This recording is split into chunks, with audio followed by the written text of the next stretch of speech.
পাহাড় চূড়ায় কবি সুনীল গঙ্গোপাধ্যায়। অনেক দিন থেকেই আমার একটা পাহাড় কেনার শখ, কিন্তু পাহাড় কে বিক্রি করে তা জানি না। যদি তার দেখা পেতাম, দামের জন্য আটকাতো না। আমার নিজস্ব একটা নদী আছে, সেটা দিয়ে দিতাম পাহাড়টার বদলে। কে না জানে পাহাড়ের চেয়ে নদীর দামই বেশি।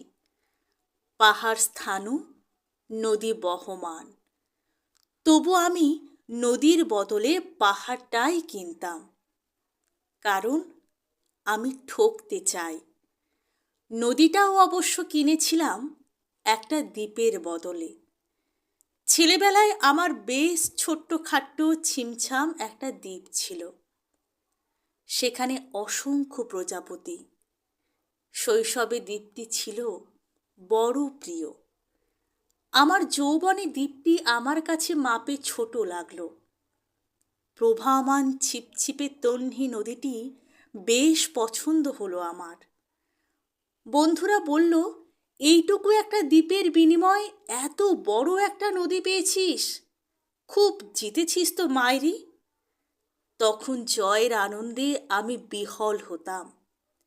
তখন সত্যিই আমি ভালোবাসতাম নদীটিকে। নদী আমার অনেক প্রশ্নের উত্তর দিত। যেমন, বলো তো আজ সন্ধেবেলা বৃষ্টি হবে কি না? সে বলতো, আজ এখানে দক্ষিণ গরম হাওয়া, শুধু একটা ছোট্ট দ্বীপে বৃষ্টি, সে কি প্রবল বৃষ্টি, যেন একটা উৎসব। আমি সেই দ্বীপে আর যেতে পারি না। সে জানতো, সবাই জানে, শৈশবে আর ফেরা যায় না। এখন আমি একটি পাহাড় কিনতে চাই। সেই পাহাড়ের পায়ের কাছে থাকবে গহন অরণ্য। আমি সেই অরণ্য পার হয়ে যাব।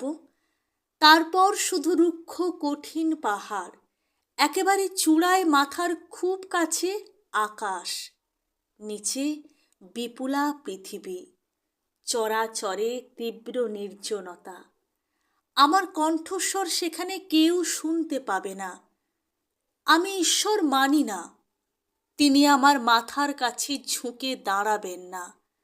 আমি শুধু 10 দিককে উদ্দেশ্য করে বলবো, প্রত্যেক মানুষই অহংকারী।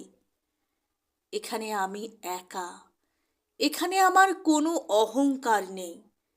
এখানে জয়ী হবার বদলে ক্ষমা চাইতে ভালো লাগে। হে 10 দিক, আমি কোনো দোষ করিনি, আমাকে ক্ষমা করো।